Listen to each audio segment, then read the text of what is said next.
बहन की शादी को 6 साल हो गए हैं।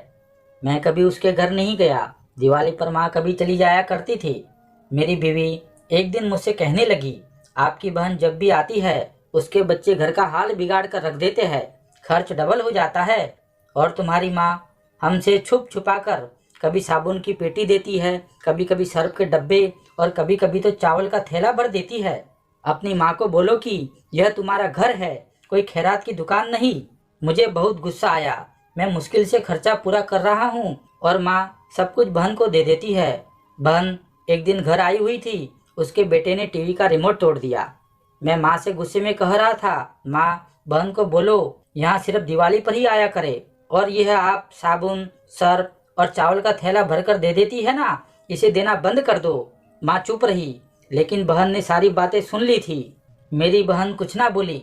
4 बज रहे थे। अपने बच्चों को तैयार किया और कहने लगी, भाभी मुझे बस स्टॉप तक छोड़ आओ।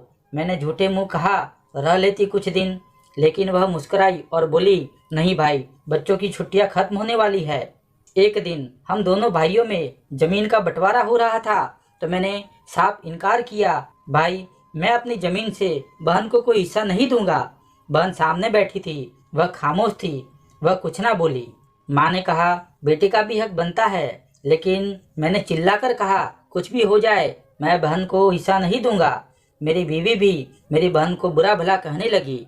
मेरी बहन खामोश थी। बड़ा भाई अलग हो गया। कुछ वक्त के बाद मेरे बड़े बेटे को टीबी की बीमारी हो गई। मेरे पास उसका इलाज करवाने के पैसे नहीं थे। मैं बड़ा परेशान हो गया था।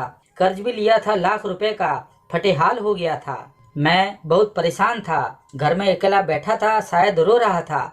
उस वक्त वही बहन घर आ गई। मैंने गुस्से से बोला, यह आ गई है मनहूस। मैंने अपनी बीवी से कहा, कुछ तैयार करो बहन के लिए। बहन मेरे पास आई और बोली, कोई जरूरत नहीं है पकवान बनाने की।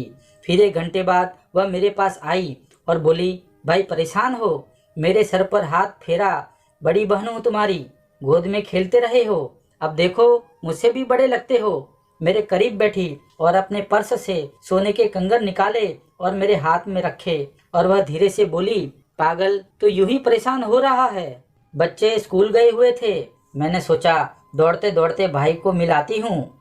यह कंगन बेचकर अपना खर्चा कर, बेटे का इलाज कर। शक्ल तो देख जरा, क्या हाल बना रखा है तुमने। मैं खामोश था, बहन की तरफ देखे जा रहा था। वह धीरे से बोली, किसी को ना बताना कंगन के बारे में, तुम्हें मेरी कसम है।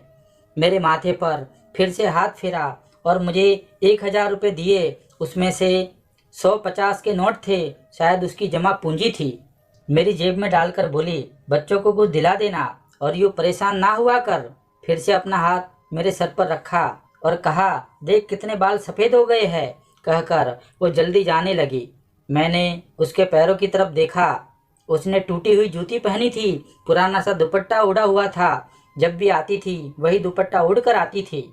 हम भाई कितने मतलब परस्त होते हैं, बहनों को पल भर में बेगाना कर देते हैं, और बहनें भाइयों का जरा सा दुख बर्दाश्त नहीं कर सकती। वो हाथ में कंगन पकड़े जोर जोर से रो रहा था। अपने घर में भगवान जाने कितने दुख सह रही होती है। कुछ लम्हे बहनों के पास बैठकर हालचाल पूछ लिया करे, शायद उनके चेहरे पर कुछ लम्हों के लिए सुकून आ जाए। सच ही कहा है किसी ने, बहनें माँ का रूप होती है।